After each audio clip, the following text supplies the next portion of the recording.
A live look outside this evening. We finally got a break from the storms this afternoon after several days of what felt like nonstop rain. It has rained so much, our drought is officially over. Yeah, what's not over here is the flooding out there. Parts of South Florida are still dealing with flooded streets like this one here. Good evening once again. I'm Juwan Strader. And I'm Jackie Nesbro. Thanks for joining us. Well, let's get right on over to Amanda Plasencia. She is live in one of those areas in Doral where the flood water is still there with nowhere to go. Amanda. Yes, Juwan, there's been a lot of major flooding headaches, especially right here in Doral. And as these pumps right here, they are working to suck up all of that water, try to get that all drained due to all the water from the recent storms. A different storm, though, is brewing over whether enough was done beforehand to prevent all of these floods.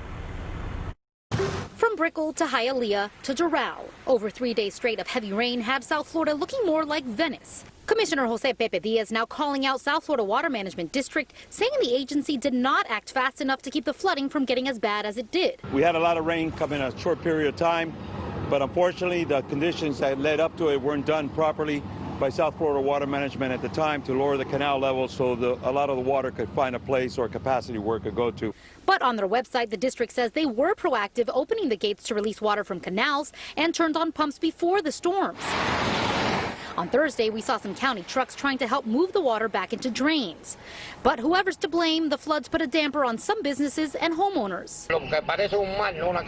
This man in Hialeah says his block looks like the sea, not a street. His neighbor says it's bad after the water rushed into her house, causing some major flood damage. Meanwhile, the owner of Miami Tiles in Doral says they were closed for 2 months due to the pandemic, and now they were hit with a double whammy. He's cleaning to get back to business as soon as possible.